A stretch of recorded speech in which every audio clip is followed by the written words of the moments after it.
Seberapa penting sih white balance dalam fotografi dan videografi?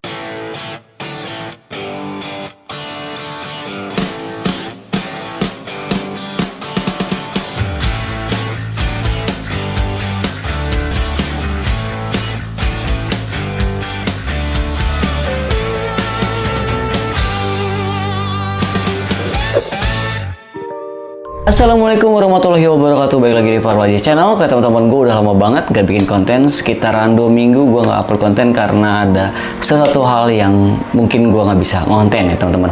Nah sekarang gue mau ngonten lagi, tapi gue mau ngasih tahu dulu ke kalian semua, gue sekarang udah mau menyentuh 5.000 subscriber ya teman-teman.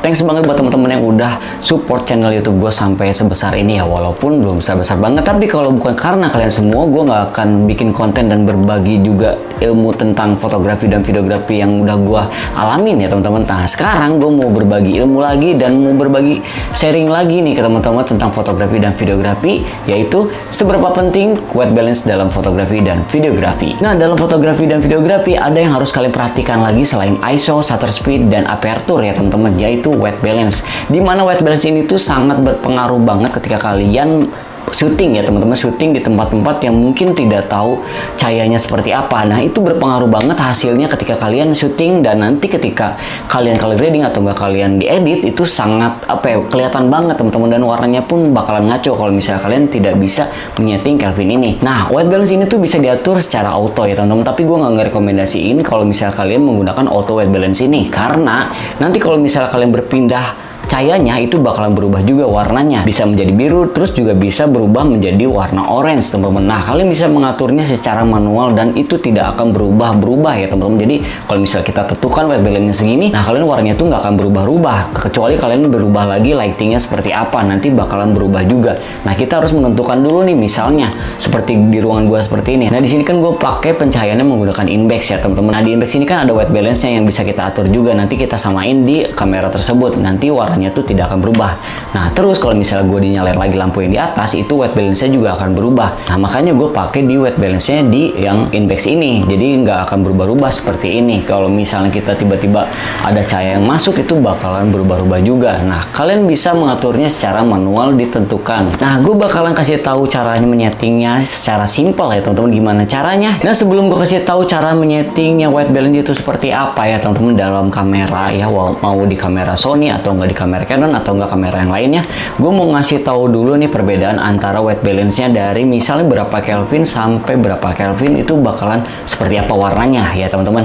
Nah oke, sekarang kita langsung aja perbedaannya seperti apa. Nah di sini gue pakai Kelvinnya itu di 4300 menggunakan index IL100S ini. Nah ini warnanya netral ya teman-teman, seperti ya putihnya jadi warna putih dan warna merah jadi warna merah. Nah sekarang gue bakalan coba rubah Kelvinnya menjadi di bawah 4300, menjadi seperti ini. Nah ini adalah hasil dari white balance-nya gue rubah menjadi 2500 Kelvin. Hasilnya seperti ini, menjadi warna biru. Ya semakin kecil berarti semakin membiru ya teman-teman, menjadi seperti ini dengan color grading yang sama. Kalian bisa simak hasilnya seperti ini. Nah gue bakalan dibentokin lagi, gue besarin di atas 2500, di 9500 mungkin, atau enggak di atas 4300. Hasilnya seperti ini. Nah ini hasil dari white balance-nya di 9900 Kelvin teman-teman di kamera Sony ZV-E10. Hasilnya seperti ini ya, jadi menimbulkan efek-efek panas ya teman-teman. Udah warna merah di belakang dan Kelvinnya menjadi 9900, hasilnya seperti ini. Jadi kalau misalnya kalian menyetingnya semakin besar, Kelvinnya itu semakin warm ya, semakin panas ya teman-teman. Kalau misalnya kita dikecilin, itu menjadi warna biru. Lalu white balance yang benar itu yang kayak gimana sih? Nah gue bakalan kasih tahu cara menyeting white balance dengan benar ya teman-teman. Oke, kita langsung aja cara menyetingnya seperti apa. Nah cara kalian menyetingnya, kalian sediakan aja kertas berwarna putih seperti ini ya, lalu kalian masuk aja di sini ada menu, lalu kalian masuk ke white balance. Nah kalian di sini setting aja di bagian set ini ya teman-teman. Kita klik di sini set white balance dan kita klik di klik kanan, lalu kita tekan tombol set ini. Nah, lalu kita simpan aja kertas berwarna putih di depan ini. Kita tekan setnya, lalu kalian tekan di bagian sininya nih. Jadi tepatin si kertas putih ini di depannya. Kita klik. Nah, di sini sudah mengatur white balance-nya secara otomatis dengan baik. Atau enggak kalian bisa langsung masuk ke menu Kelvin sini. Nah, kalian tentuin nih diputer aja, kalian seleksi di bagian titik mana sih putihnya kalian nemunya gitu. Kita putar-putar aja sampai nemu titik putihnya ya, sampai putih. Nah, seperti ini. Nah, ini kita, jadi kertas putih ini tuh sangat berguna banget ketika kalian menentukan white balance. Jadi kalau misalnya kalian syuting itu cari aja benda warna putih atau enggak kertas warna putih seperti ini untuk menentukan white balance-nya supaya tepat di warna putih. Jadi keseimbangan warna putih itu harus putih, jangan terlalu warna orange atau enggak terlalu warna biru. Nah, seperti ini.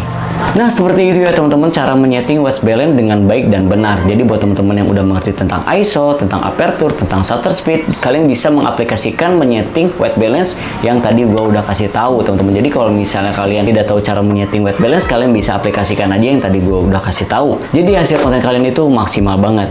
Nah, mungkin segitu aja ya teman-teman video kali ini. Semoga bermanfaat untuk kalian semua. Mohon maaf jika ada kesalahan kata. Dan yang belum subscribe, kalian bisa klik dulu tombol subscribe-nya dan klik loncengnya biar kalian gak ketinggalan video terbaru dari gua. See you next video. Bye-bye.